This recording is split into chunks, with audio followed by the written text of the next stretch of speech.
Hey guys நம்ம இன்றைக்கி என்ன பார்க்க போகிறோம்னா ஃப்ளவரானோட லைஃப் ஸ்டைல் பார்க்க போகிறோம். இது எப்படி மெயின்டைன் பண்ணணும் பார்க்க போகிறோம். நம்ம ஃப்ரெண்டு ஒருத்தர் கேட்டிருந்தாரு, ப்ரோ டைப் ஆஃப் ஃப்ளவரான் வீடியோ போடுங்கன்னு போட்டிருந்தாரு.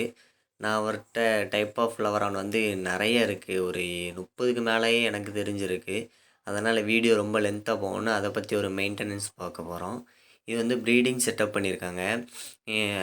ஒரு பீட்டா ப்ரீட் பண்ணுறவங்களுக்கு இந்த ப்ரீடிங் செட்டப் தெரியும். அதாவது ஃபீமேலை வந்துட்டு ஒரு கேஜோ ஒரு பாட்டிலில் வச்சுட்டு ஃபீமேலை வச்சுட்டு மேலே வந்துட்டு வெளியே விட்டோன்னா மேல் வந்து டாமினேட் பண்ணும், அந்த இடம் ஏங்குள்ளது அப்படி சொல்லி டாமினேட் பண்ணி அதுக்கப்புறம் என்ன பண்ணுன்னா அந்த ஃபீமேலை அட்ராக்ட் பண்ணுறதுக்கான இதில் இது பண்ணோம்.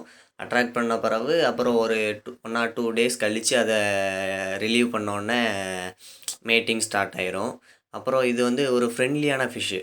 இப்போ வந்து எப்படின்னா ஒரு அரவானாவோ ஒரு காரோ நம்மக்கிட்ட வந்து ஈஸியாக பழகாது. இந்த ஃப்ளவரான் வந்துட்டு நம்மகிட்ட ஐடென்டிஃபை பண்ணிடும். நம்ம பக்கத்தில் போனாலே இவன் நம்ம தான், நம்ம ஃபீட் கொடுக்க வரான் அப்படின்னு சொல்லிட்டு நம்மளுக்கு ஒரு நல்ல என்டர்டெயின்மெண்ட் கொடுக்கும். இதை வந்துட்டு எப்படி மெயின்டைன் பண்ணோன்னா வாட்டரோட கண்டிப்பாக இது ஹீட்ரு அவசியம். மற்ற சில்வர் அரவானாக்கெலாம் அப்படிலாம் தேவையில்ல, அது வைக்கணும் அவங்க விருப்பம். ஆனால் இதுக்கு கண்டிப்பாக இது வைக்கணும். இது நம்மக்கிட்ட இருக்கிற மான்ஸ்டர் காக்கு. இது வந்துட்டு நம்மகிட்ட அவைலபிளாக இருக்குது. நான் இந்த இந்த மான்ஸ்டர் காக்கோட பிக்சரை விடுறேன். இந்த மான்ஸ்டர் காக்கு உங்களுக்கு வேணும்னா கீழே டிஸ்கிரிப்ஷனில் லிங்க்கில் நம்மளோட வாட்ஸ்அப் குரூப் லிங்க் அனுப்புகிறேன்.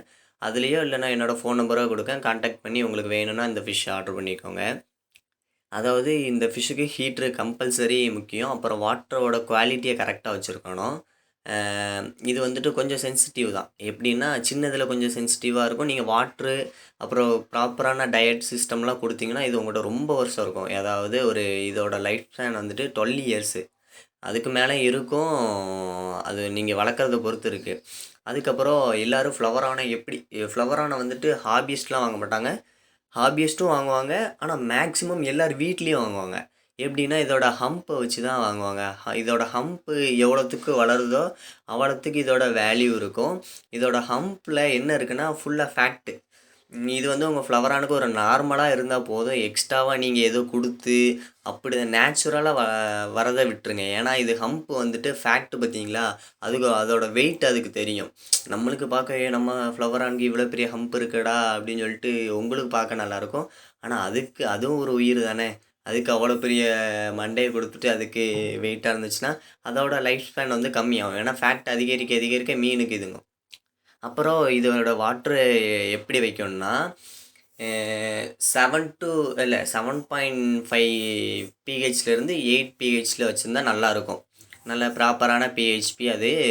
அதுக்கப்புறம் எப்படின்னா இதோட ஹீட்டர் மெயின்டைன் பண்ணுறது 28லேருந்து 29 மெயின்டைன் பண்ணுங்கள், உங்களுக்கு நல்லாயிருக்கும். அப்புறம் ப்ராப்பரான ஃபில்ட்ரேஷன் கொடுத்துருங்க. வாட்ரு குவாலிட்டியை கொஞ்சம் பார்த்தே இதுன்னுங்க. அப்படி இருந்தால் அவங்க ஃப்ளவரான் ஈஸியாக வளரும். இதுக்கு வந்து ஃப்ளவரான் வந்து ஒரு ப்ரிடேட்டர் தான். இது ரொம்ப அக்ரெசிவ். இது வந்து ஒரு சிச்லெட் டைப்பு, சரியா. இது வந்து எப்படின்னா மற்ற எந்த ஃபிஷ் கூட இதை போட முடியாது. நொயின்னு கடிச்சிக்கிட்டே இருக்கும். அது இல்லாமல் ரொம்ப அக்ரெசிவ் காட்டும். இது அங்கேயும் இங்கேயும் இருக்கும். அப்புறம் இது எப்படின்னா இதில் வந்து நிறைய டைப் இருக்குல்ல, டைப்புக்கு ஏற்றாப்புல ரேட்டு கூடிக்கிட்டே போகும். மேக்மா இருக்குது, தாய் சில்க் இருக்குது, கம்ஃபா இருக்குது, அப்புறம் கோல்டன் மங்கின்லாம் நிறைய இருக்குது. அதுக்கப்புறம் இதில் என்ன மேஜர் டிஸ்அட்வான்டேஜ் சொல்லிடுறேன். இது வந்துட்டு நீங்கள் வச்சா ஒரே ஃபிஷ் தான் வைக்க முடியும். மற்ற எந்த ஃபிஷ்ஷையும் நீங்கள் இது கூட வைக்க முடியாது. அதுக்கப்புறம் என்னென்னா இது வந்துட்டு எப்படி இந்த வாஸ்து மீன் சொல்கிறாங்களே அந்த மாதிரிலாம் இது கிடையாது. இதுவும் ஒரு ஃபிஷ்ஷு தான். இது வந்து சிச்லெட் டைப்புன்னு ஆல்ரெடி சொல்லிட்டேன். இது வந்து சிச்லெட் டைப்லேயே கொஞ்சம் அக்ரெசிவ் தான் இது. இதில் நீங்கள் வந்துட்டு பெல்லட்ஸ் மட்டுமே ட்ரெயின் பண்ணி வைக்கலாம். பெல்லட்ஸ் போடலாம். சில பேர் வந்துட்டு நான் பார்த்துருக்கேன் சிக்கன் ஆட் போடுவாங்க, சில பேர் வந்து ஷிம்ப்பு போடுவாங்க. அதெல்லாம் நல்லது தான். சிக்கன் ஆட் போட முச்சில் ஒன்று நல்லா புரிஞ்சுக்கோங்க. சிக்கன் ஆட்டை வந்துட்டு நல்லா வாஷ் பண்ணிவிட்டு போடுங்க. ஃப்ரெஷ்ஷாக வாங்கிட்டு போடுங்க. இன்றைக்கி வாங்கினா இன்றைக்கே முடிச்சிருங்க. அதை ஃப்ரிட்ஜில் ஸ்டோர் பண்ணியோ எப்படியோ பண்ணி வைக்காதீங்க. அது வந்துட்டு உங்களுக்கு செத்துரும். இது வந்து நான் கற்றுக்கிட்டேன். எப்படின்னா என்னோடய சில்வர் அரவானாக்கு சிக்கன் ஆட் ஃபீட் பண்ணுவேன். ஒரு 3 நாள் ஃப்ரீசரில் வச்சு ஃபீட் பண்ணேன். அதுக்கு ஸ்விம் கிளைடர் வந்துட்டு இது தாய் சில்க்கு. ஸ்விம் கிளைடர் வந்தோடனே என்னாச்சுன்னா காப்பாற்ற முடியாது. நான் ஒரு வீடியோ பார்த்தேங்க. அதில் ஃபிஷ்ஷுக்கு சர்ஜரி பண்ணுறாங்க. சர்ஜரி பண்ணி அதை பிழைக்க வைக்காங்க. அந்த சிஸ்டம் நம்ம தமிழ்நாட்டிலேயோ இந்தியாவிலேயோ வந்தால் நல்லாயிருக்கும். கைஸ் இதோட வீடியோ எண்டுக்கு வந்துட்டோம்.